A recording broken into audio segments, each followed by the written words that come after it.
May kinukwento dati ang ate ko tungkol sa lugar kung saan siya tumira para sa trabaho. Kinailangan kasing mag-boarding house noon ni ate dahil out of town na yung trabaho niya.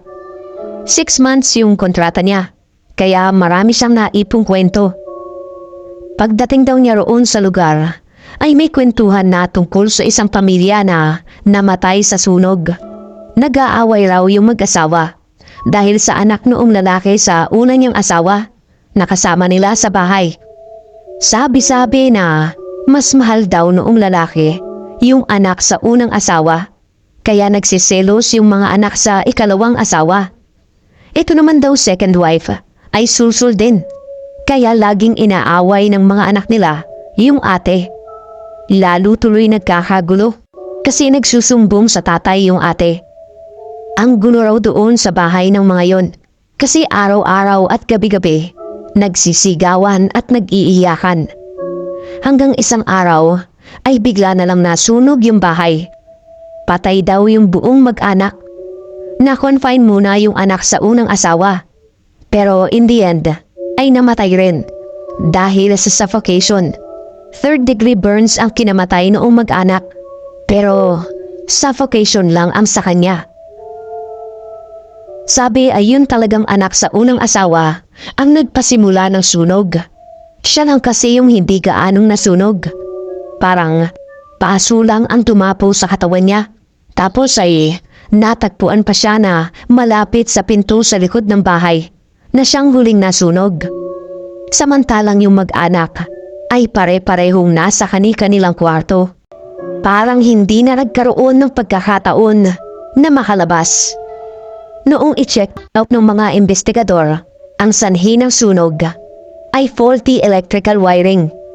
Pero ang nakakapagtaka doon, nagmula raw sa imbakan ng insecticide at iba pang panlinis yung nag-short circuit. Sinadya raw talaga yon. At ang malupit, electrical engineering ang course noong babae. Kung nakaligtas siya sa sunog, ay siya talaga ang matidiin dahil prime suspect siya agad. 1 taon pagkatapos noong sunog, ay nagmumulto na raw yung mag-anak. Ganoon pa rin, nag-aaway at sigawan. Ang sabi ni ate, noon daw unang beses niyang naririnig yung mga nagkakagulo na yon, ay inakala niyang may nag-aaway lang sa kapitbahay, kaya hindi niya pinansin. Tapos makaraan daw ang ilang linggo, ay nakarinig na naman siya ng pagtatalo at sigawan na may kasama pang iyakan. Hindi naman daw niya maintindihan ang sinasabi, pero parang nauulit lang yung mga iyakan at sigaw na naririnig niya noong unang beses. Sa pangatlong beses na narinig ni ate yung sigawan, ay na-confirm niya na nauulit lang yung mga sigaw. Una raw kasi niyang naririnig ay yung galit na babae na masusundan ng isa pang babae na may matinis na boses. Pagkatapos ay paus na lalaki.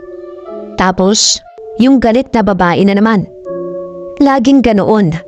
Kaya ang naisip niya ay may nanonood ng pelikula.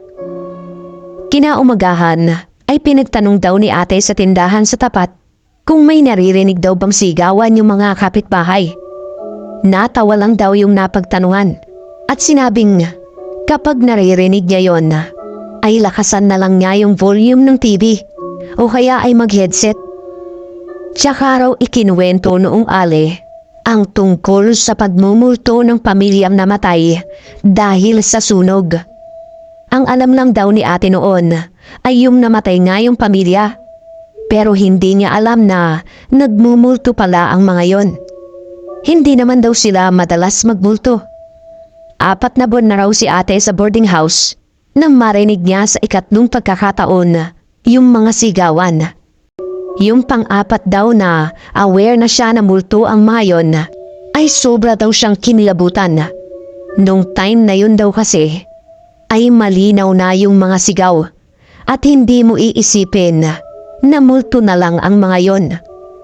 Nabanggit pa ni ate na hindi niya sinunod yung payo ng tindera. Imbis daw na mag-headset siya, ay dumungaw pa siya sa bintana para marinig ng husto ang sigawan.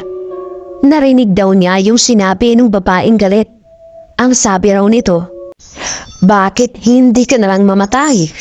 Sumagot daw yung isa pang babae, "Mauuna muna kayo." Sunod naman daw na nagsalita ay yung lalaki. Tumahimik kayo. Pare-pareho tayong masasamang tao. Kaya sama-sama tayo sa impyerno. Yung mga salitaan daw na yon ang nagpakilabot kay ate.